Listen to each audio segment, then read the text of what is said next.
Hola everyone! Magandang araw sa inyong lahat. Pasensya na. Medyo ganito pa rin ang ating bosses on a Wednesday. Pero ayos lang yan. At least meron tayong upload for today, di ba? Nakakayanan na kahit may daladalang candy dito sa ating lalamunan. Candy. Anyways, hello po sa lahat ng mga nakikinig sa atin, lalong-lalo na yung mga sumusuporta talaga sa ating YouTube channel, yung lagi talagang nakaabang sa ating mga kwentong ini-upload dito halos araw-araw. Sige na, halos araw-araw na kasi pang minsan-minsan meron pong hindi araw-araw eh.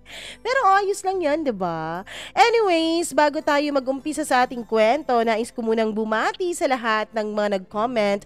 Syempre kung hindi po nababasa yung comment nyo sa ngayon, comment lang po kayo ng comment, baka sa susunod, comment nyo na naman ang ating mabasa dito sa ating channel. Hi kay Jade Nilios, maraming salamat sa pakikinig.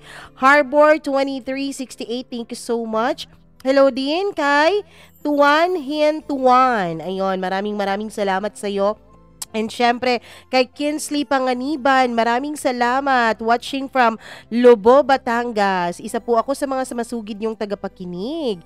Maraming salamat po. Lito Larita from Del Monte. Hello Marilu Del Monte. Maraming salamat sa pakikinig. Jennifer Valenzuela, thank you so much all the way from Doha, Qatar. Hello rin kay Jeran Yuraldin. Maraming salamat Charlene Baclohan. Ramona Gonzalez, thank you po. Oo, napansin na kita.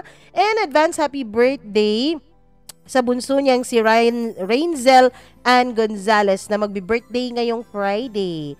Ang dami-dami niyong magbi-birthday ngayong Friday na mga kakilala ko. Liza Chen, happy birthday. Happy birthday, hi pala. Happy birthday. Ramona, again, from Taiwan. Mondi, 8217, hola sa'yo. Donna Frias, maraming salamat. Cristel Duerme. Hello rin kay Mian Kalabit from Shanghai, China. Hello po. Hello din kay Metsi Maglente. Maraming salamat. Hi to Elizabeth Naraga, Jen Bakakaw, and Ate Marilu or Marlu Ariola, Lina and Miriam from Mitzi or Chai. Ay naman po kay Elsica Lopez. Maraming salamat. Alda Amascual, Alcora Okit, maraming thank you sa'yo. Lance Nathan, maraming salamat. Hello rin kay Amara Chanel Amaro. Ayun. Hello din kay Charmaine Jean Piscino. Maraming salamat. Cherfin, maraming salamat sa'yo. Lily Wingin. Gladys Bakbak, thank you so much sa pakikinig. Hello rin kay Sunny Girl. Jasmine Banderado, maraming salamat. Hi kay Meljory Molato. Hello rin kay Grace Hazul. Maraming salamat, Grace. Romary Riquito. Maraming salamat. Hi din kay YouTube user 2978. Riza Bruzola. Maraming salamat. Lucky Ace Brands. Hello din kay Louie. Maraming salamat, Louie and Maytala. At sa lahat po ng ating tagapakinig, thank you so much talaga. Naku naman. Ang atin pong kwentong itatampok today ay medyo kakaiba po sa mga kwento natin na napapakinggan dito sa halos araw-araw. Medyo may pagkakapareho siyang tema pero mantakin nyo yung twist talagang kakaiba. Kaya abangan nyo. Eto na, wag na nating patagalin dahil alam kong excited ka na.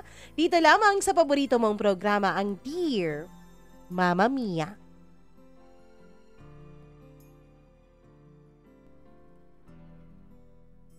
Papaano nga ba kung ang minamahal mo ay hindi na malaya? Papaano nga ba ang kaligayahan kung nakagapos na ito sa ibang kama?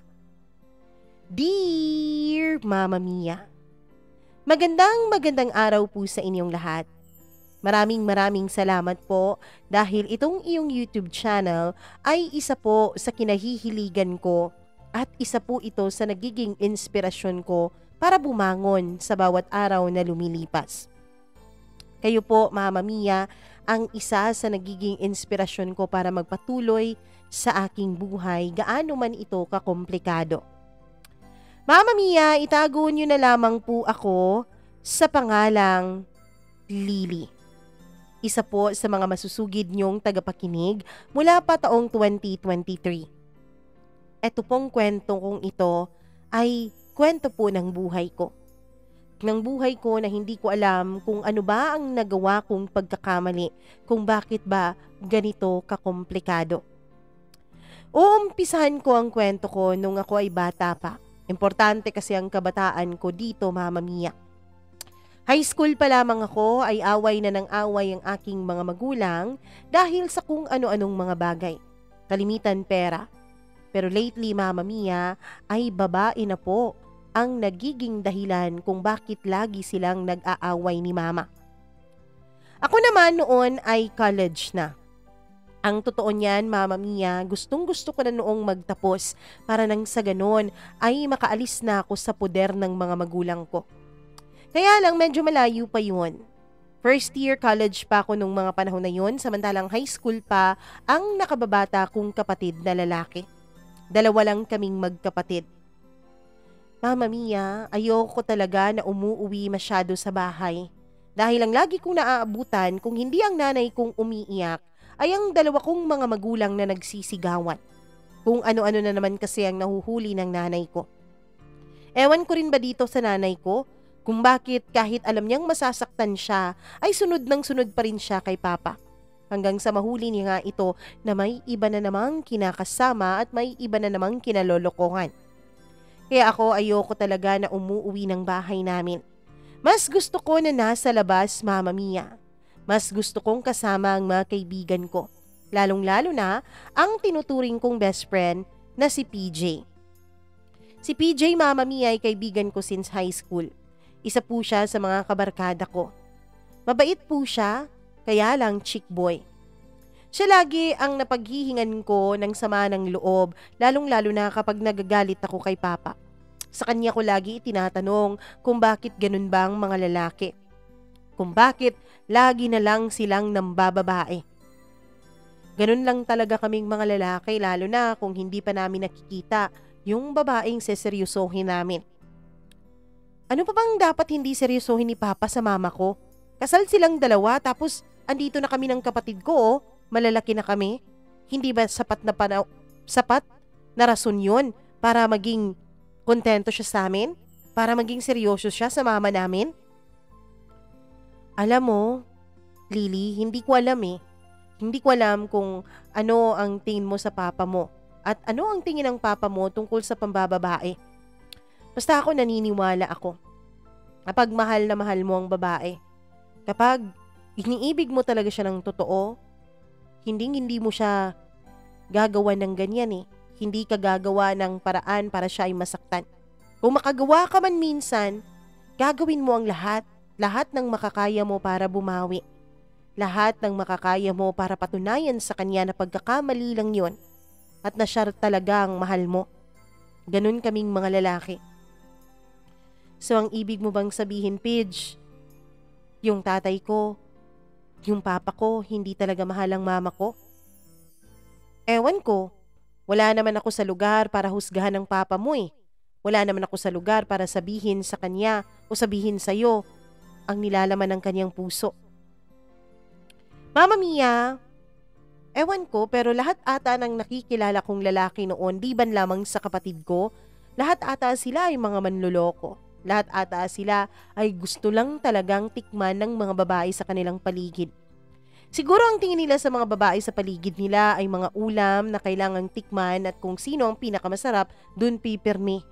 Pero hindi din naman araw-araw kasi magsasawa din. Ganon ang tingin ko noon sa mga lalaki. At nung nag-college na nga ako ay mas lalo pa kaming naging close dalawa ni PJ. Hindi kasi siya nag-aral, Mama Mia. Kasi mahirap na mahirap po sila. Kami naman, hindi din naman kami mayaman pero nakakayanan naman ng mga magulang namin na pag-aralin kami. Kaya bawat kibot ko, isang tawag ko lang kay PJ ay nandyan siya agad. Isang hinaing ko lang sa kanya tungkol sa mga magulang ko at sa problema namin sa bahay ay lagi siyang nakikinig. Kaya naisip ko, buti na lang at hindi siya nakapag-aral para may isang kaibigan na lagi akong nadadamayan. Hanggang sa unti-unti, Mama Mia, ay napapansin ko na parang nagiging kakaiba na ang trato ni PJ sa akin. Napapansin ko rin na wala nang masyadong maraming babaeng umaaligid sa kanya. Dati-rati kasi si PJ, ang dami-dami niyang babae. Kung sino-sino ang kaakbay niya, kahalikan niya, at kung sino-sino ang dinadala niya sa bahay nila lalo na kapag walang ibang tao doon. Alam ko naman kung anong ginagawa nila doon eh. Kaya lang, napansin ko, umpisa nung naging close kami masyado ni PJ, umpisa nung halos araw-araw ay puntahan ko siya sa kanila o di kaya'y sunduan niya ako sa eskwela, napapansin ko na parang nawawala din unti-unti ang mga babae sa paligid niya. Isang gabi habang nasa bahay nila kami, dahil wala pang ibang tao ay nag-confide na naman ako ng aking problema sa kanya. Napaiyak na naman ako.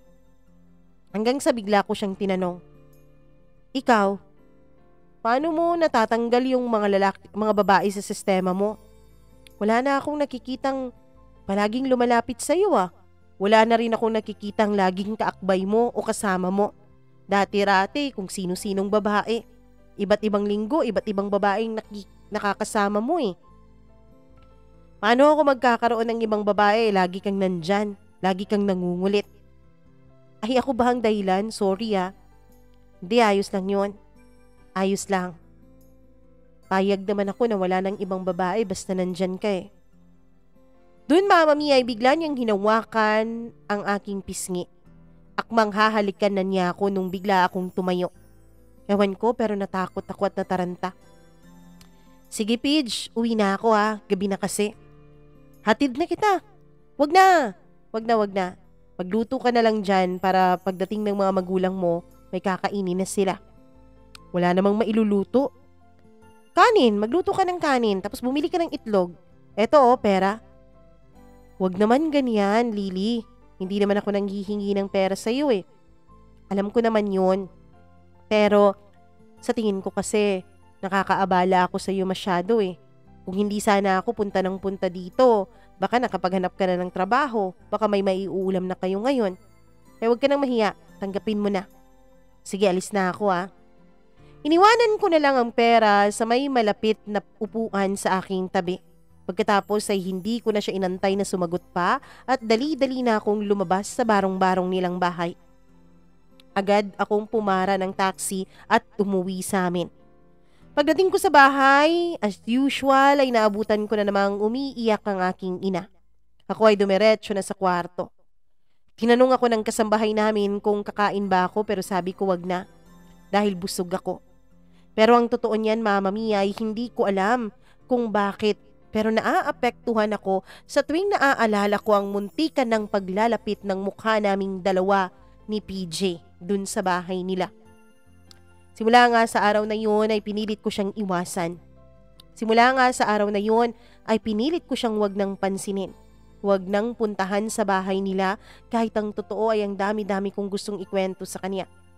Natatakot kasi ako Mama Mia. Oo, may nararamdaman akong kakaiba kay PJ. Oo, crush ko siya. Oo, na-appreciate ko na lagi siyang nandyan para sa akin. Pero natatakot ako Mama Mia.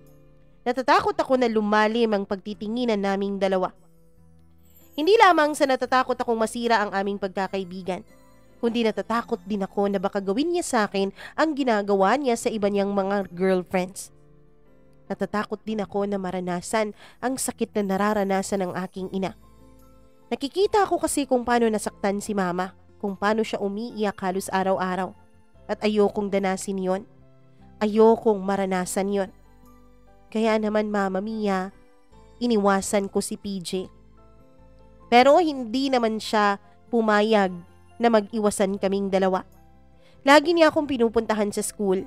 Lagi din akong nagpapalusot na kesyo meron pa kaming gagawin, may group project pa, may extension ng class pa at kung ano-ano. Hanggang sa isang gabi. Pauwi na ako noon ng bahay nung biglang may pumigil sa akin bago pa ako magbukas ng gate namin. "PJ, anong ginagawa mo dito?" tanong ko. "Iniiwasan mo ba ako, Lily?" "Hindi naman, pero bakit ka nandito? Busy lang kasi ako eh," sabi ko. "Hindi, iniiwasan mo ako." "PJ, lasing ka ba?" "Hindi ako lasing, pero oo, nakainom ako. Kinailangan ko kasi ng espiritu ng alak para maging matapang ako sa pagharap sa iyo ngayon eh." "Bakit? Ano bang sasabihin mo?" Wag mo na palang sagutin. Bukas na lang tayo magkita, PJ. Kung hindi ka nalasing ha. Ngayon na tayo mag-usap, Lily, please. Baka iiwasan mo na naman ako bukas eh. Promise, hindi. Pupuntahan kita sa inyo. Mama Mia, tinupad ko ang promise ko. Kahit na ang totoo ay gustong-gusto ko nang baliin yon. Pinuntahan ko siya sa kanila dahil ang akala ko ay may problema siya. Kaya siya naglalasing nung gabing yon. Akala ko rin dahil hapon pa nung araw na yon ay meron ng tao sa kanilang bahay. Akala ko nandun ang kanyang mga kapatid pero wala pala. Nag-iisa lang pala si PJ sa bahay nila. Pagdating ko doon, Mama Mia, ay agad-agad niya akong sinalubong ng yakap. Medyo na-awkward ako pero hindi ako masyadong nagpahalata. Akala ko hindi ka na darating eh. Akala ko indyanin mo na naman ako. Akala ko pinaglololoko mo lang ako kagabi eh. Pwede ba yun? Nangako naman ako, di ba? Pilit kong iniwas ang pisngi ko sa beso-beso niya. Pagkapasok ko sa loob ay agad niyang sinarado ang pinto. Bakit ka nga pala naglasing kagabi? May problema ka ba? Tanong ko. Gusto ko siya, Mama Mia, na kausapin. Dahil ang totoo ay gusto kong itanong sa kanya kung ano ba ang nasa isip niya kung bakit siya naglasing nung nakaraan. Pero bago pa ako makasagot ay hinalikan na niya ako. Halik na nang aarok ng kaluluwa. Halik na hindi ko na napigil. Tumagal ng siguro halos 1 minuto ang halikang yon bago maghiwalay ang mga labi namin. Kung hindi siguro sana kami nahirapang huminga ay baka hindi pa naghiwalay ang aming mga magkahinang na labi. Para saan yun? Tanong ko. Hindi mo ba nahahalata? Gusto kita. Mahal kita, Lily. PJ, alam mo naman na hindi ako handa sa mga ganyan, hindi ba? Pero Lily, mahal kita. Mahal na mahal kita. Iniwasan ko lahat ng babae dahil sa'yo. Iniwasan ko silang lahat para sa'yo. Pero, PJ, paano ako makakasigurado na sa bawat araw gagawin mo yan? Naiiwas ka sa iba? Nalalayo ka sa iba? Paano kung dumating yung araw matutulad ka rin sa papa ko? Please naman huwag mo naman akong ikumpara sa papa mo. Pagkasabi niya nun, Mama Mia, ay bigla niya akong niyapos ng yakap. Ilang sandali pa ay hinalikan niya ulit ako. At ang halik na yon ang nag-umpisa ng lahat. Para iyong posporo na siyang sumindi ng apoy sa aming mga damdamin at katawan. Oo, Mama Mia. Hindi ko na napigil ang sarili ko nung mga panahon na yon. Hindi ko na napigil ang aking damdamin. Gumanti na ako sa mga halik na pinaparamdam sa akin ni PJ. Gumanti na ako sa mga haplos niya at sa mga malilikot niyang mga kamay. Naging malikot na ang mga kamay naming pareho hanggang sa naghubaran na kami sa isa't isa. Hindi ko na alam kung bakit nawala ang logic at rational ko nung mga panahon na yon, Mama Mia. Kung bakit hindi ako nakapag-isip ng maayos. Totoo siguro talaga yung ganyan, Mama Mia. Kapag magkahinang ang mga labi ninyo ng taong mahal mo, hindi mo na malalaman ang tama sa mali. Hindi mo na malalaman kung paano pipigilan ang naglalagablab mong damdamin. Oo, binigay ko kay PJ ang katawan ko nung gabing yon. Nung hapon na yon at buong gabi, Mama Mia. Kung siguro wala pang dumating sa bahay nila, hindi siguro kami matitigil. Lahat ng init na nararamdaman namin para sa isa't isa ay aming pinakawalan nang kami ay magkasama. Magkahinang lagi ang aming mga labi habang naging isa ang aming katawang dalawa. Mama Mia, sobra-sobra ang kaligayahan na nararamdaman ko nun. Pero kung gaano ako kaligaya ay ganon din ang takot na bumabalot sa puso ko.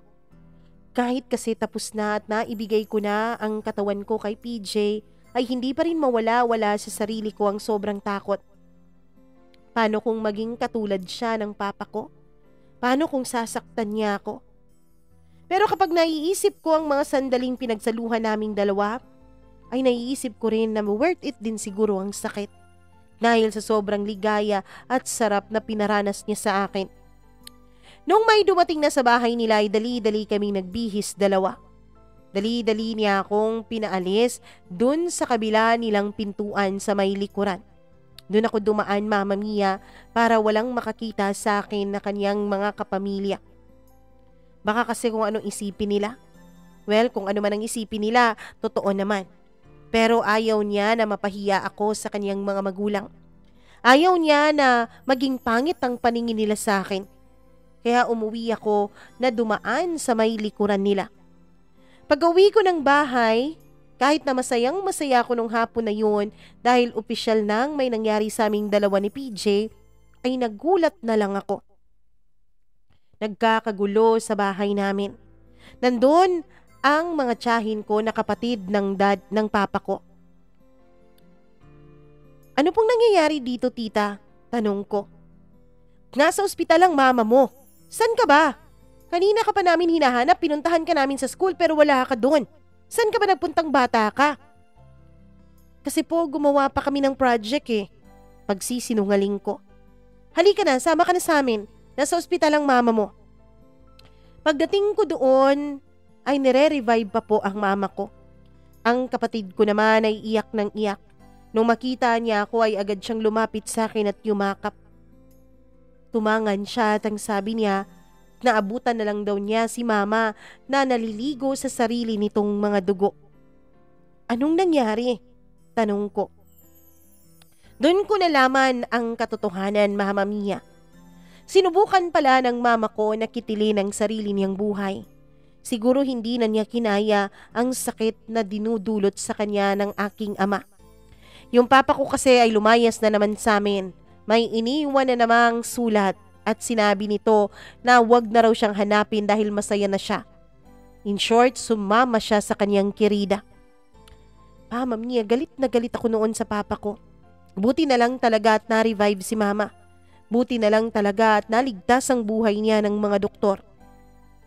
Nung magising si mama, ay umiiyak ito. Humihingi ng tawad sa aming magkapatid. Mama, bakit naman ganun? Iniwanan na nga kami ni papa. Pati ba naman ikaw, iiwan din kami? Tanong ko. Humihingi ng tawad sa amin ang mama ko noon, Mama Mia. Hanggang sa makapagdesisyon siya na kapag lumabas na siya sa ospital, ay aalis kami. Uuwi kami ng probinsya ni na mama at doon na kami magpapatuloy na mag-aral na magkapatid. Kahit na ayoko, Mama Mia, dahil umuusbong pa lang noon ang pag-iibigan naming dalawa ni PJ ay wala akong nagawa. Kailangan kong unahin sa mga pagkakataong yun ang kapakanan ng pamilya namin. Lalong-lalo na ang mental health ng mama ko. Ang kapakanan niya. Kailangan ko silang samahan sa probinsya. Bago pa man lumabas si mama sa ospital, ay pinuntahan ko sa bahay ni na PJ para sana magpaalam sa kanya, Mama Mia. Para sana sabihin sa kanya ang totoo. Kasi halos 2 linggo din akong hindi nagparamdam sa kanya eh. Halos 2 linggo din akong walang ibinalita sa kanya. Kasi hindi naman niya alam na na-ospital ang mama ko. Pero pagdating ko doon, Mama Mia, ay nagulat na lamang ako. Nagulat na lamang ako dahil may mga naririnig akong boses. Bago ko pa man katukin ang pintuan, ay may babae na parang nakikiliti na tumatawa at umuungol at the same time. Paulit-ulit na tinatawag ang pangalan ni PJ. Base sa tono niya, Mama Mia, base sa mga halinghing niya, alam ko kung anong ginagawa nila sa loob. Yun din kasi ang mga halinghing ko nung ginagawa sa akin yun ni PJ. Kaya hindi na ako nag-atubili pang kumatok. Hindi na ako nag-atubili pang buksan yun at kumprontahin pa si PJ. Hindi na rin ako nag-atubili pang magpaalam sa kanya. Napakawalang kwenta talaga ng mga lalaki. Siya, halos 2 linggo pa naman mula nung wala kaming kontak sa isa't isa, paano niya nagagawang may iba na namang ikinakama dun mismo sa bahay nila kung saan niya ako ikinama. Napakawalang niya talaga ng mga lalaki. Kaya wala na akong naging paalamanan pa sa kanya. Umalis kami kaming tatlo ni mama at ng kapatid ko at umuwi ng probinsya ni na mama sa Mindanao. Mama Mia, nung makarating kami doon, ay kinat ko na talaga lahat ng contacts ko doon sa kung saan kami galing. Lalong-lalo na yung mga common friends namin ni PJ. Ayoko kasi nakakabalita ako ng tungkol sa kanya. Pagdating namin sa probinsya ay umiiyak ang lolo't lola ko, lalo pa nung malaman nila ang sinapit ni mama. Kaya paulit-ulit nilang sinasabi sa akin na wag ko raw tutularan ng aking ina. Wag raw akong iibig sa mga walang kwentang lalaki. At mula nga noon, Mama Mia, ay ifinokus ko na lang ang aking atensyon sa pag-aalaga sa aking nakababatang kapatid at syempre kay mama, pati na rin sa pag-aaral ko. May kaya po ang lolo't lola ko dun sa probinsya namin, kaya hindi kami nahirapan sa aming mga gastusin. Doon na rin kami nakatira sa malaking bahay nila. Si mama naman ay nagkaroon rin ng kanyang munting negosyo na siyang ipinatayo ng lolo ko para sa kanya. Para raw magkaroon siya ng libangan. Para raw magkaroon siya ng kanyang sariling pagkakakitaan. Para mawala sa isip niya ang walang kwenta kong ama. Nagpatuloy ang buhay. Lumipas na mabilis ang 2 taon. Nasa huling taon na ako noon sa college, Mama Mia, nung makilala ni Mama ang panibagong lalaking nagpatibok sa kanyang puso. Ako noon ay kontrang-kontra talaga dito. Mama, lalaki na naman? Baka masaktan ka na naman yan ha? Baka katulad lang yan ni Papa. Ano ka ba naman, Lily, anak? Hindi naman lahat ng lalaki magkakatulad. Anong hindi? Siguro nga hindi, pero 1% lang ng mga lalaki ang matitino. Paano ka nakakasiguro na mahahanap mo yung isa sa mga 1% na yon? Iba ang Tito Joel mo, mahal niya ako. Mama, bakit? Nung una ba kayong magsama ni Papa, akala mo ba hindi kanya mahal? Di ba ang alam mo rin mahal ka rin niya, di ba? Kaya paano nagkaiba yan si Tito Joel? At teka nga, bakit ko ba siya tinatawag na tito? Hindi ko naman siya kaano-ano. Mama Mia, matagal para sa akin. Matagal na proseso ang pinagdaanan ko. Lalong-lalo na dun sa pagkakaroon ni Mama ng panibagong jowa. Yung lolo't lola ko ay naging boto naman kay Joel bilang bagong karelasyon ni Mama. Dahil ang sabi nila ay galing daw ito sa matinong pamilya at mabait. Ako naman ay kontrang-kontra. Paano mo naman nasisiguro yan na mabait? Siguro mabait lang yan ngayon. Dahil hindi pa kayo kasal. Sa bagay, hindi naman kayo makakasal dahil kasal pa kayo kay Papa. Hindi niyo pa nga ipinaanal yung kasal niyo eh. Tapos ngayon, magdadagdag na naman kayo ng panibagong problema.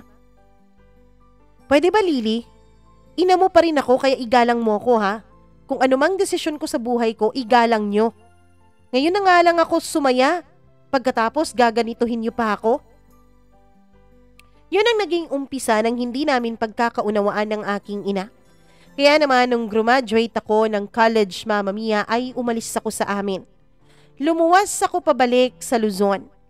Nung una ay umaayaw ang mga lolo't lola ko dahil baka raw kung anong mangyari sa akin.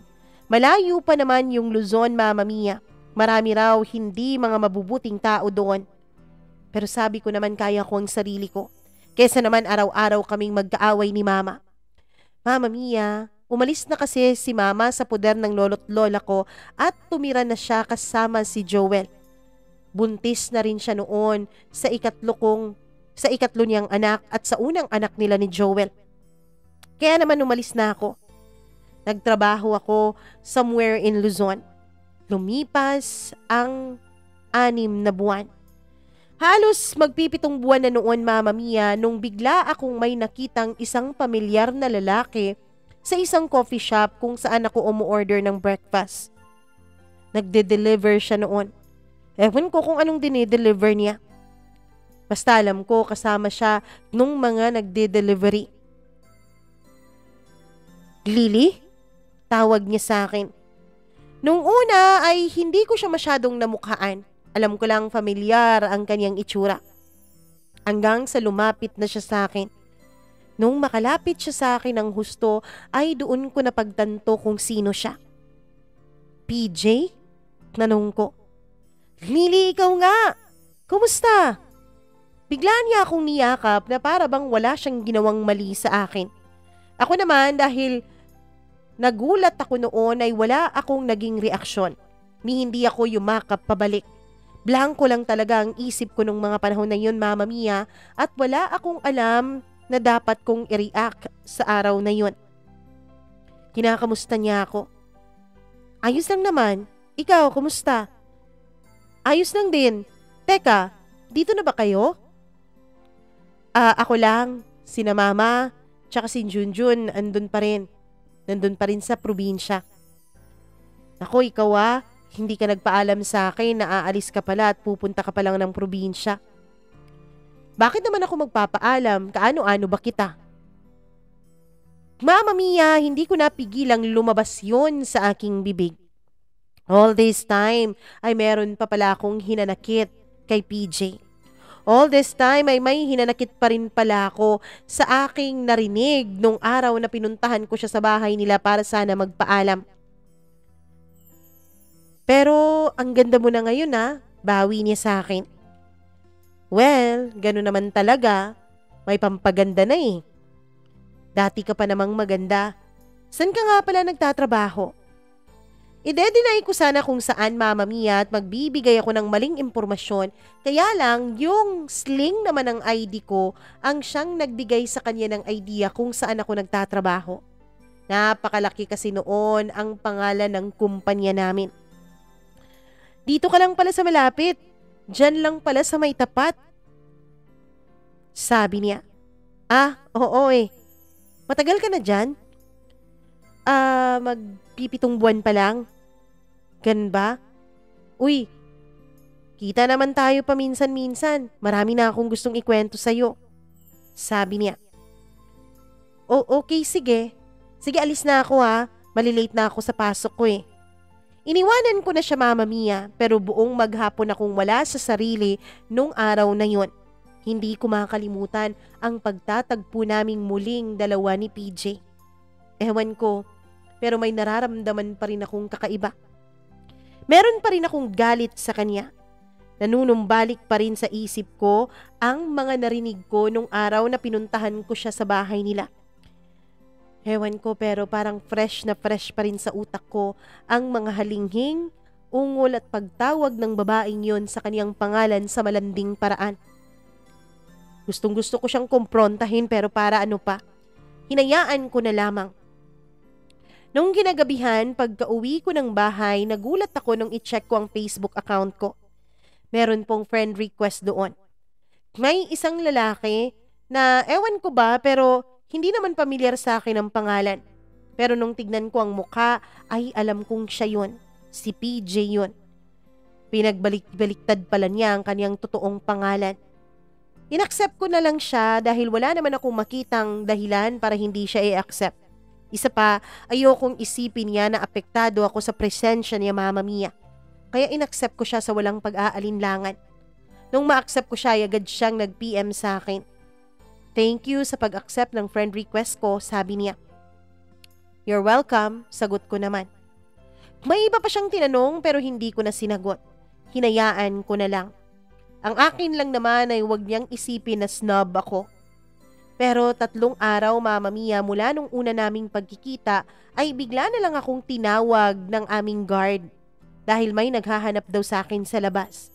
Sa kumpanya kasing pinagtatrabahuan namin ay bawal po ang mga outsiders na pumasok. Kaya naman, Mama Mia, ako na lang ang lumabas. Gulat na gulat ako nung si PJ ang naabutan ko. Uy, hindi mo pa pala uwian? 5 PM na, sabi niya. Mamaya pa ako, 7 PM pa ako, 10 kasi ako pumapasok eh. Ganun ba? Kaya pala naabutan kita dun sa coffee shop kahit na mag-aalas 10 na yun. Kasi 10 pa pala ang pasok mo. Sige, antayin na lang kita dito sa labas. Bakit? Bakit mo ko aantayin? Kasi gusto kong makipagkumustahan sa'yo. Kain naman tayo. Treat ko, promise. Wala akong nagawa, Mama Mia, nung nag-insist siya na antayin niya talaga ako kahit na anong oras pa akong umuwi. Sinadya ko talaga na 7 plus PM na akong lumabas. Pero andun pa rin siya. Nakaupo sa may tabi at nag-aantay sa akin. Nung makita niya akong palabas ay abot tenga ang kanyang ngiti tsaka mabilis siyang tumayo at sinalubong ako. Tara na, saan tayo? Tanong niya. Ikaw, saan mo ko gustong ilibre? Uy, hindi lang dun sa mahal kasi alam mo naman, mahirap pa rin ako eh. Mahirap pa rin tong kaibigan mo. Kaibigan, sabi ko. Mama Mia, naging awkward ang atmosphere between sa amin nung araw na yon. Hanggang sa dinala niya ako sa isang turo-turo. Hindi naman ako maarte kaya wala akong naging reklamo. Kumain kaming dalawa. Marami siyang in-order in fairness dahil mura lang naman din kasi doon. Habang kumakain kami ay bigla siyang nagsalita. Big time ka na ngayon ah. Ano bang big time? Hindi naman. Ganun pa rin naman ako. Pero mas big time ka sa akin kasi nakapagtapos ka ng pag-aaral tapos may maganda kang trabaho. Ako eto, pa-extra sa mga delivery at kung minsan, nagiging ahente na rin ng mga insurance at sasakyan. Yung mga second hand lang na sasakyan? Talaga? Ahente ka ng mga second hand na sasakyan? Bakit gusto mo bang bumili? Oo yun ang plano ko, sabi ko. Medyo malayo kasi dito yung tinitirhan ko kaya hassle para sa akin yung commute. Tapos kapag gabing-gabi na ako umuuwi, halos wala na akong masakyan. Ganun ba? Sige, sa akin ka kumuha ng sasakyan ha. Para nang sa ganun naman ay meron akong, alam mo na, commission. Oo ba? Naging close ulit kaming dalawa simula nung gabing yun, Mama Mia. Lagi-lagi kaming magka-chat dalawa. Hanggang sa tinuloy ko na nga ang plano kong kumuha ng second hand na sasakyan. Siya po ang naging agent ko nung mga panahon na yon.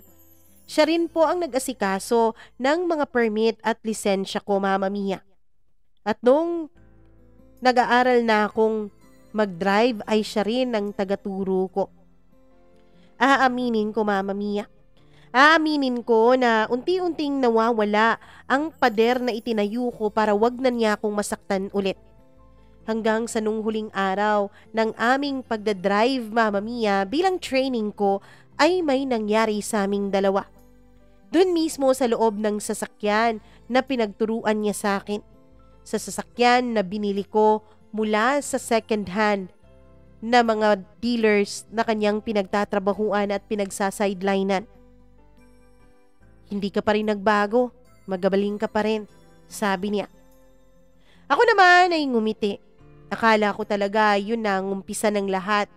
Pero matapos na may nangyari sa amin ay 2 araw ding hindi nagparamdam sa akin si PJ.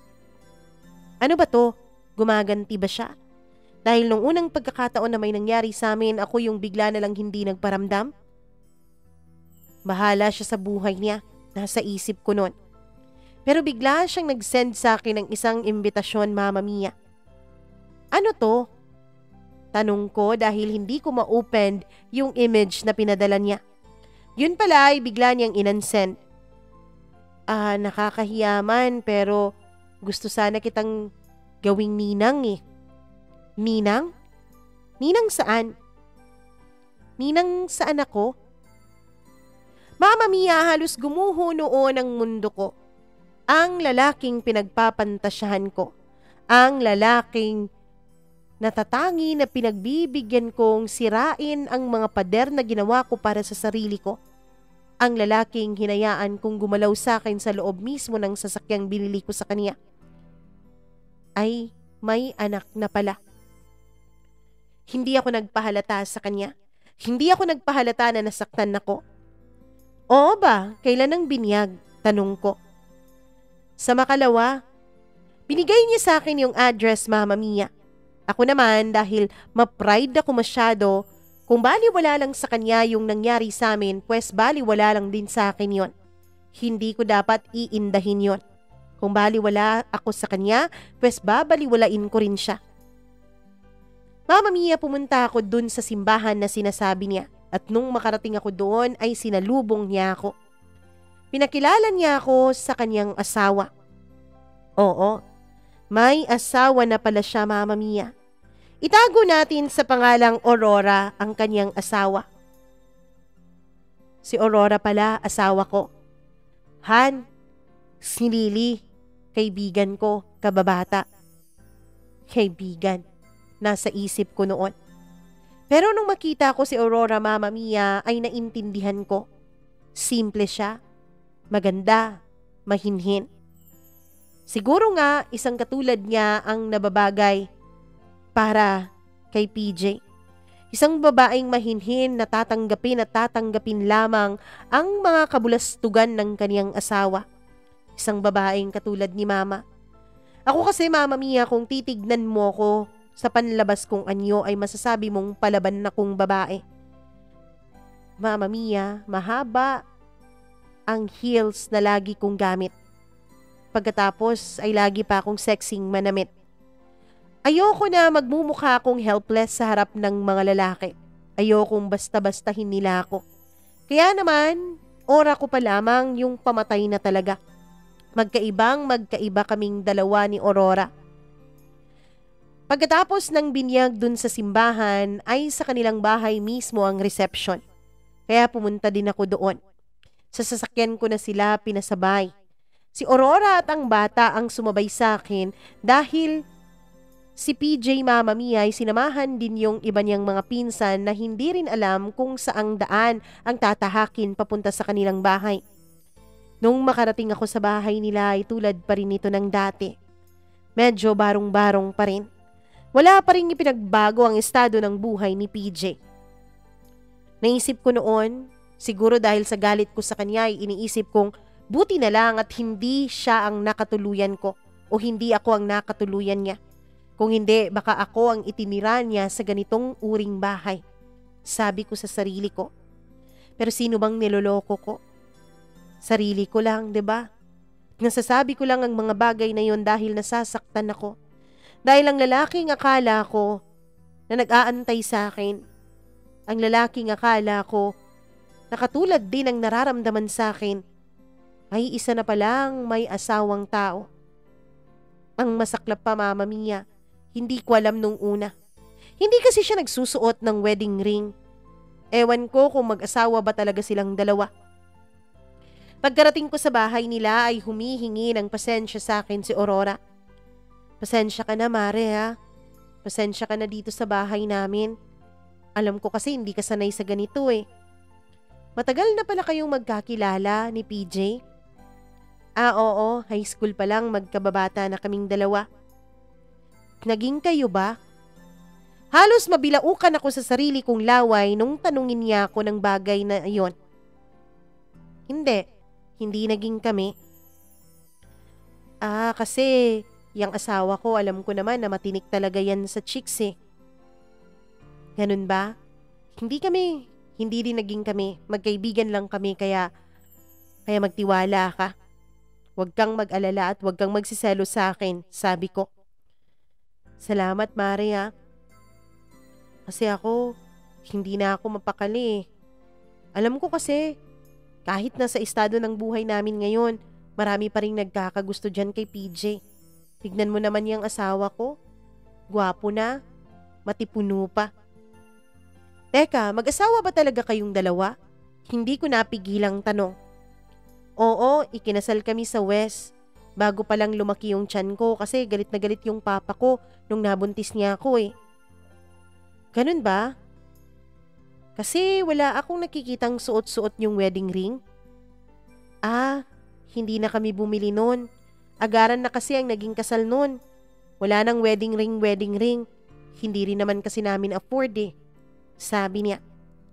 Naawa ako dun sa estado niya, Mama Mia. Pero hindi ko na lang pinahalata para wag din siyang mag-self-pity.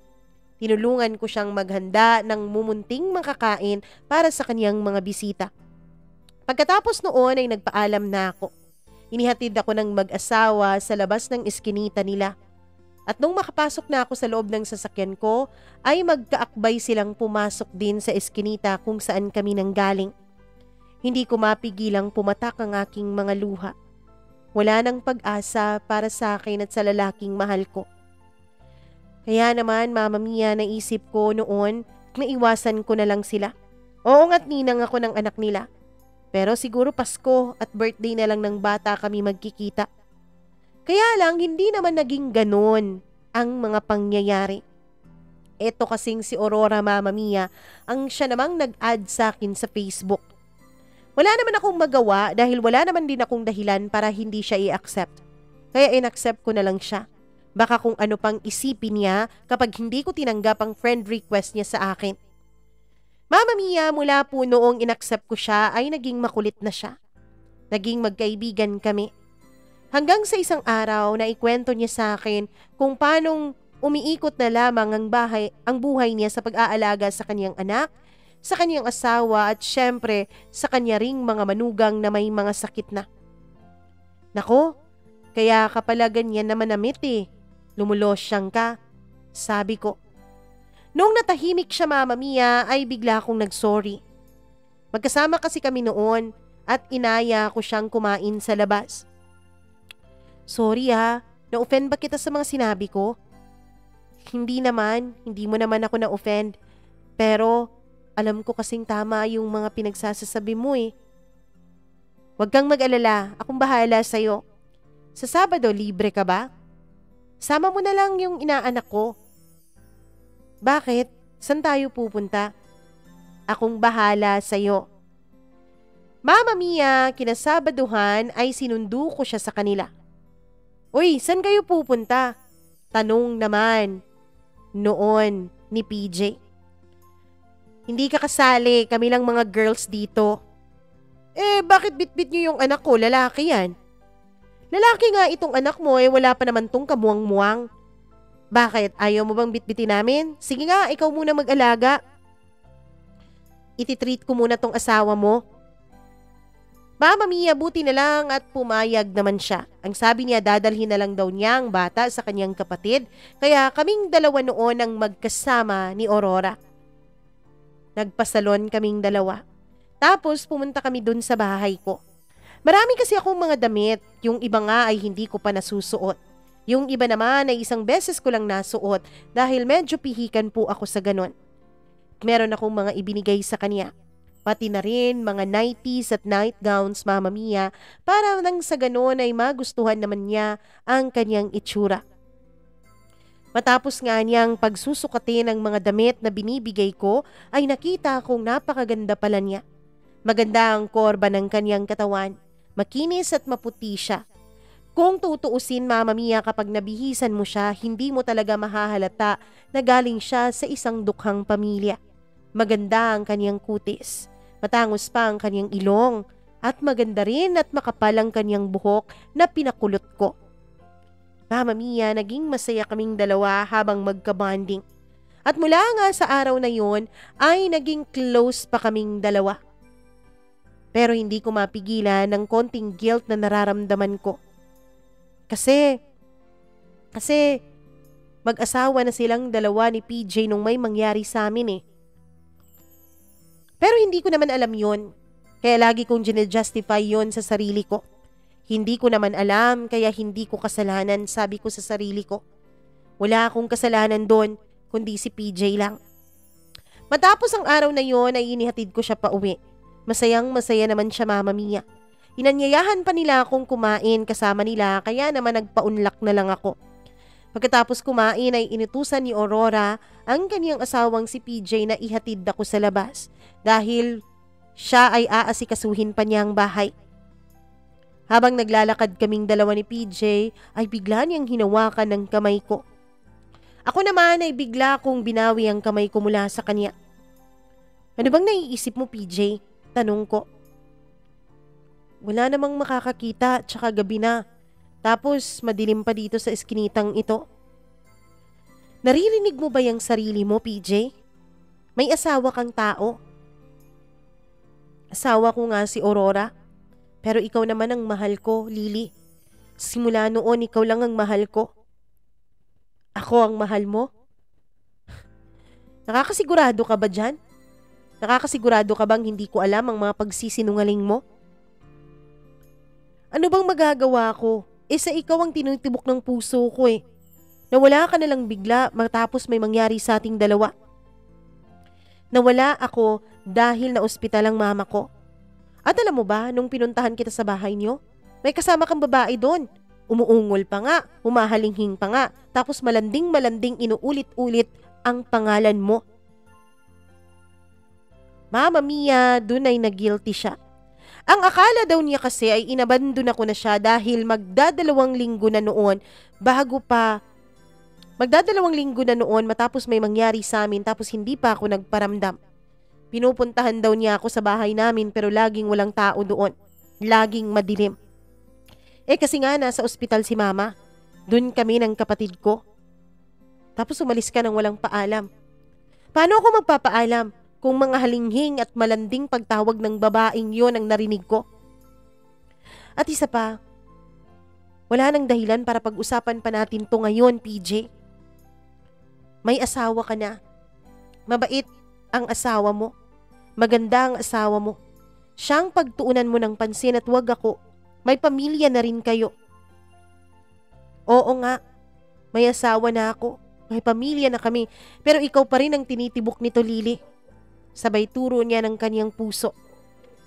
Ako naman, Mama Mia, ay mabilis na naglakad pagkatapos ay pumasok na ako sa aking sasakyan. Huwag kang mag-alala.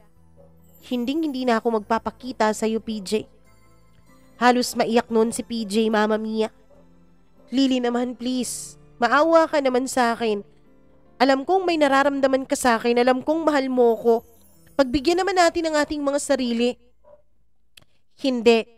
Huwag kang makasarili, PJ. May asawa ka na. Pagkatapos ko, noon ay pinaandar ko na ang kotse ko at umalis na ako dun sa lugar na yon.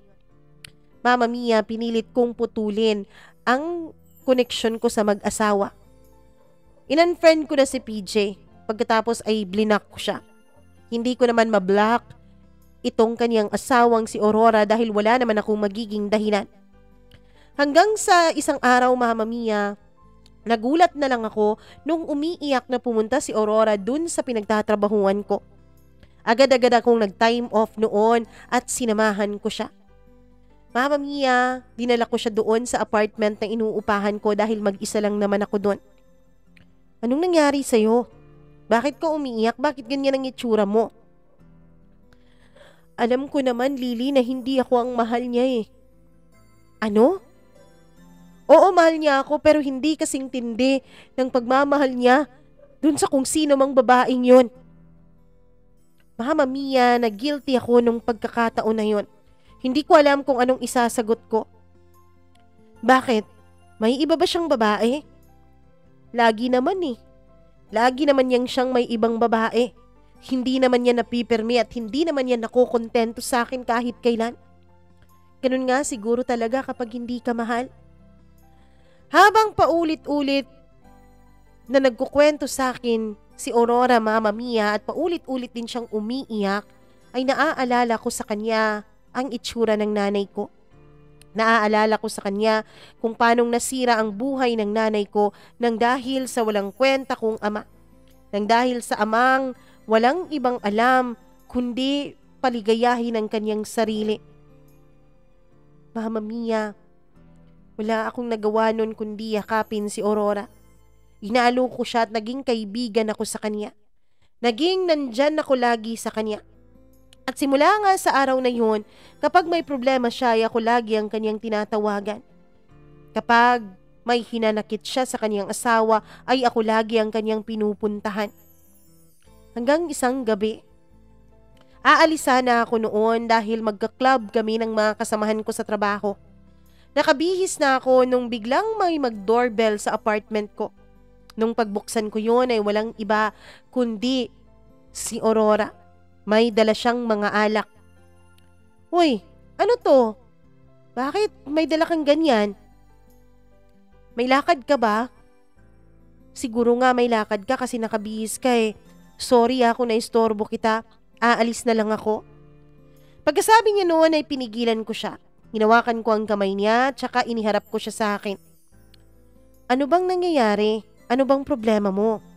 Bakit nagbitbit ka ng mga alak? Iniwanan ko muna sa mga magulang ko yung anak ko. Hindi na naman kasi umuwi sa bahay namin ang magaling kong asawa eh. Magtatatlong araw na. Ganun ba? May lakad ka ba? Pwede mo ba muna akong samahang uminom? Mama Mia, naaawa ako noon sa itsura ni Aurora. Kaya naman ang ginawa ko ay tinawagan ko na lang ang mga kaopisina ko at sinabi kong hindi ako matutuloy dahil medyo sumama ang pakiramdam ko. Buti na lang at naniwala naman sila sa aking naging kwento. Naniwala naman sila sa palusot kong yun. Kaya nagbihis na lang ako, pero hindi ko natanggal ang makeup ko. Agad-agad ko munang pinakain ng hapunan noon si Aurora dahil sa tansya ko ay hindi pa ito kumakain. Nagluto na lang ako ng pansit canton at 2 itlog at nagsalo kami doon. Pagkatapos ay humarap na kami sa telebisyon ko at nag-movie marathon habang umiinom at kumakain ng chips. Kung ano-anong ikwinento niya sa akin. At siguro dahil na rin sa aking kalasingan at medyo may tama na rin ako noon ng alak dahil hindi pa naman ako sanay masyadong uminom, ay bigla kong naikwento sa kanya na may nangyari sa amin noon ng kaniyang asawa. Alam ko rin naman na ikaw talaga ang mahal niya eh. Gulat na gulat ako nung sabihin niya yon. Ano? Alam ko. Kasi sa lahat ng mga kaibigan niya, ikaw lang naman ang inimbitahan niya para maging ninang ng anak namin. Yung ninang na iba, kita mo, mga pinsan naman namin yun, 'di ba? Tapos mga kapatid. Ikaw lang na iba dun eh. Kaya alam kong ikaw yung babaeng yun. Sorry, Aurora. Wala naman akong balak na sirain kayo eh. Wala akong balak na buwagin ang kasal ninyong dalawa. Mama Mia, ewan ko ba. Pero nung umiiyak na si Aurora, ay unti-unti akong lumapit sa kanya. At sa paglapit ko na yon, hindi ko alam pero naramdaman ko ang kagustuhan ko na halikan siya. Hindi ko na rin napigil ang damdamin ko. Siguro dahil na rin sa nainom naming alak, kaya hindi ko napigil ang sarili ko. Hinalikan ko si Aurora, Mama Mia. At ang nakakagulat na revelasyon ay hinalikan din niya ako pabalik. Hanggang sa lumalim ang halikang yon. Hanggang sa hinubaran na namin ang isa't isa. Hanggang sa tuluyan na naming pinaligaya ni Aurora ang isa't isa kahit pareho pa kaming dalawang mga babae. Oo, Mama Mia. Si Aurora ang nagpa-realize sa akin ng totoo kong katauhan, ng totoo kong pagkatao. Isa pala akong silahis. Yung pwede sa babae at pwede rin sa lalaki. Ewan ko, kahit na may nakakasiping na naman akong iba matapos ngang may nangyari sa amin ni PJ at nalaman kong may asawa siya, may nakakasiping na naman akong ibang lalaki pero iba ang pakiramdam ko habang kasiping ko noon si Aurora. At Mama Mia, dito nag-umpisa ang isang makasalanang relasyon naming dalawa ni Aurora. Nagkaroon kami ng lihim na relasyon. Yung lalaking gusto ko dati, yung lalaking ang akala ko dati ay magiging katuwang ko sa buhay. Ngayon ay ang katuwang niya sa buhay ang karelasyon ko. Medyo mahirap paniwalaan, Mama Mia, no? Ako din naman ay hindi halos makapaniwala sa mga nagaganap ngayon sa buhay ko. Ako din naman ay hindi makapaniwala na nagkaroon kami ng relasyong dalawa ni Aurora. Itinago namin ang relasyong yon. Pinagpanggap namin na mag-best friends lamang ang isa't isa. Pumupunta na rin ako noon ulit sa bahay nila. Eto namang si PJ, Mama Mia, ay hindi pa rin nagbago. Kulit pa rin siya ng kulit sa akin na pagbigyan ko siya. Na mahalin ko siya dahil mahal daw niya ako. Pero ang totoo niyan, Mama Mia, hindi niya alam na asawa na niya pala ang pinagbibigyan ko. Hindi niya alam na kami ni Aurora ang may sikretong relasyon. Mama Mia, hanggang sa sumabog na rin ang pinakatatago naming sikretong yon. Isang araw, pumunta si Aurora sa bahay ko. As usual, Mama Mia, umiinom kami. Nagsasayawan habang hubot-hubad at naghahalikan. Ganun na kaming dalawa eh. Usually weekend tuwing pumupunta siya doon sa amin. May biyahe kasi ng mga panahon na yon itong kanyang asawang si PJ. Iniiwanan na lamang ni Aurora ang kanyang anak dun sa kanyang mga magulang. Kaya naging malaya kami na puntahan niya ako dun sa bahay namin dahil wala din naman akong pasok tuwing weekends. Sakto pa talagang long weekend yon, Mama Mia. Ang paalam raw ni PJ sa kanya ay baka Wednesday pa ito makabalik. Halos isang linggo itong mawawala. Mama Mia, wala din namang naging pakialam si Aurora. In short nga ay mas naging masaya pa ito na hindi uuwi si PJ dahil magkakaroon kami ng maraming oras para sa isa't isa. Pero ang hindi namin inaasahan, Mama Mia, ay ang biglang pagdating ni PJ dun sa apartment na inuupahan ko. Hindi kasi kami naglalak noon ni Aurora. Wala din naman kasing bumibisita sa akin. Unang-una, yung mga kamag-anak ko hindi naman alam kung nasaan ako. Yung mama ko tsaka kapatid ko ay nandun lang naman sa probinsya namin. Tapos magsasabi naman yan sila kapag uuwi o bibisitahin ako. Kaya wala kaming naging problema noon. Tapos, Mama Mia, wala rin namang pakialamanan ang mga kapitbahay namin doon. Kaya naging kampante ako. Hindi ako naglalak ng pinto pero nakasarado yon. Mama Mia, kasagsagan noon ng isang movie na pinapanood namin. Isang bi movie yon o bisexual movie. At as usual, kaming dalawa ni Aurora ay nasa sofa at nagme-make out nung mga panahon na yon. Naghahalikan kami nung biglang bumukas ang pinto. Parang isang eksena sa pelikula. Bigla kaming nahuling dalawa nang walang iba kundi ng asawa niyang si PJ. Galit na galit ito, Mama Mia. Buti na lang talaga at hindi pa kami noon mga hubot-hubad ni Aurora. Naka-shorts at nakasando pa kami nung mga panahon na yon. Anong ginagawa niyo? Mga immoral kayo, sigaw niya. Mama Mia, agad ko siyang pinigil. Pero nagwala na siya. Kaya ka pala galit na galit sa akin. Kaya ka pala ayaw na ayaw sa akin. Nung paulit-ulit akong humingi ng pagkakataon sa'yo na mahalin mo ko. Sabi niya sa akin na may panunumbat. Dahil hindi pala ako ang gusto mo, kundi itong asawa ko. At ikaw naman, Aurora. Kaya pala wala ka ng pakialam kahit na sabihin kong hindi ako uuwi. Dahil may iba na palang kumakamot dyan sa kati mo. Sinampal siya ni Aurora, Mama Mia. Walang hiya ka. Ikaw ang unang nagloko sa ating dalawa. Bakit? Bakit hindi mo itanong dyan? Sa babaeng yan. Sabi niya kay Aurora na tinuturo ako. Bakit hindi mo itanong kung anong nangyari sa aming dalawa bago ko pa siya kuning ninang ng anak natin? Mama Mia, doon ay kinabahan ako. Hindi pa kasi alam yon ni Aurora.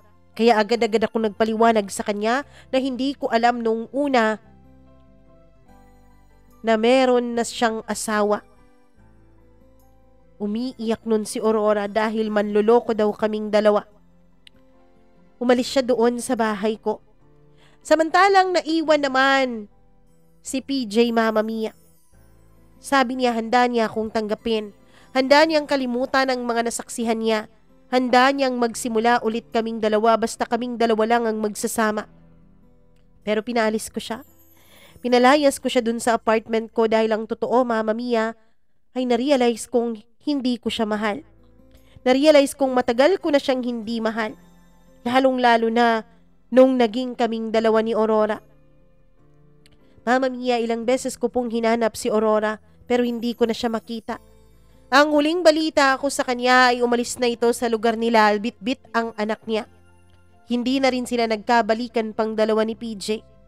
Si PJ naman, Mama Mia, ay may iba ng mga babaeng kinakasama. Kung sino-sinong babae ang dinadala nito sa bahay niya. Nangungulit pa rin ito sa akin pero wala talaga siyang mapapala. Dahil na-realize kong mahal ko pala ang asawa niya at hindi siya. Mama Mia, hanggang ngayon ay hinahanap pa rin ng puso ko si Aurora. Hanggang ngayon ay hindi ko pa rin makalimutan ang babaeng nagpamulat sa akin ng totoo kong kasarian at ng totoo kong sexualidad. Oo, mahal ko si Aurora. Sana kung nasaan man siya ngayon, sana kapag narinig niya itong sulat ko, Mama Mia, sana bumalik siya sa akin. Doon pa rin ako nakatira kung saan niya ako iniwanan. Hindi pa rin ako umaalis doon sa pag-asang baka bumalik siya. Patawarin mo ko, Aurora, kung hindi ko agad nasabi sa'yo ang totoong namagitan sa aming dalawa ni PJ bago pa man niya kukunin na ninang ng anak niyo. Hindi ko kasi alam noon kung paano ba ako aamin sa inyo, sa'yo particularly, na may nangyari sa amin ng asawa mo. Pero maniwala ka sa akin, hindi kita ginustong lokohin. Hindi ko ginustong magsinungaling sa'yo. Mahal kita. Mahal na mahal kita. Hanggang dito na lamang, Mama Mia, at maraming salamat po. Nawa po ay marami pa po kayong ma-inspire na mga katulad ko na mag-share din ng kanilang sariling kwento. Naway marami pang matulungan itong channel ninyo. Naway tumagal pa kayo habang buhay, Mama Mia. Maraming salamat po sa pagbibigay mo ng oras at pagkakataon na maiere itong kwento ng buhay ko. Hanggang dito na lamang. Lubos na nagpapasalamat, Lily.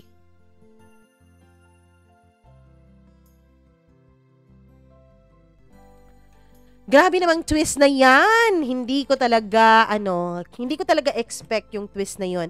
Nung binasa ko tong sulat niya, akala ko talaga ay tulad ng mga typical nating kwento na pinipilit umiwas pero naging kirida pa rin, naging pangalawang babae pa rin, naging other woman pa rin nung lalaking kanilang dati minsan ay minahal. Akala ko ganun din to eh. Pero hindi ko alam, magiging kirida pala siya pero hindi nung lalaki, kundi nung babae. Grabe yung kwento, ano? Pero anyways, Lily, maraming salamat sa pagtitiwala mo nitong ating channel para ikwento itong kakaiba mong love story. Hinahangad ko na sana magkita kayong dalawa ni Aurora ulit at magkapag-usap. Hindi ko sinabing magbalikan kayo kasi mali talaga yon dahil unang-una may asawang babae o may asawa itong si Aurora. Kahit pagbabalik-tarin mo man ang mundo, mali at hindi tama ang relasyon ninyong dalawa. Hindi lang dahil sa kasarian ninyo, kundi dahil dun sa may asawa siya at may anak siya na maaapektuhan ng inyong relasyon. Ang gusto ko lang ay magkita kayo nang sa ganun ay makapag-usap kayo ng maayos at magkaroon kayo ng maayos-ayos na closure dalawa dahil deserve nyo naman yun. Maraming salamat sa tiwala. At syempre sa lahat po ng mga nakikinig ngayon, kung may sarili kayo ng kwento ng buhay ninyo na nais nyong i-share dito sa ating programa, please do not hesitate. Wag po kayong magdalawang isip na isulat yan tapos i-email yan sa akin, mamamiacdo0317@gmail.com. Sana wag niyong isulat nung pen, no? Kasi may nagsulat talaga sa akin ng pen. Hanggang ngayon hindi ko pa nababasa kasi hindi ko pa alam kung paano ko i-edit. May mga parts pa ng letter niya na hindi ko masyadong nagets at hindi ko masyadong mabasa dahil magkakaiba naman tayo ng penmanship, hindi ba? So sana i-type nyo na lang, kahit sa cellphone nyo i-type, tapos i-drafts nyo na lang o i-part 1, part 2, part 3 nyo. Ako na lang bahala na magdugtong ng mga yan. Basta ganoon ang gawin nyo. Huwag nyong isulat kamay tapos pipicturean nyo. Tapos isisend nyo sa akin. Huwag ganoon, ha? Ano po? Talagang typewritten. Ayun. Maraming salamat sa inyong pakikinig. Kung nagustuhan nyo ang kwentong ito, please do share this video and like na rin. And syempre, huwag kalimutang mag-subscribe, mag-click ng notification bell para lagi po kayong updated sa bawat video na ating i-upload. At meron din tayong mga social media accounts, Instagram, Thread, TikTok, and Facebook at Mama Mia CDO. Maraming salamat sa inyong lahat. Ako pong muli ang nag-iisa ninyong Mama Mia. Magandang araw po.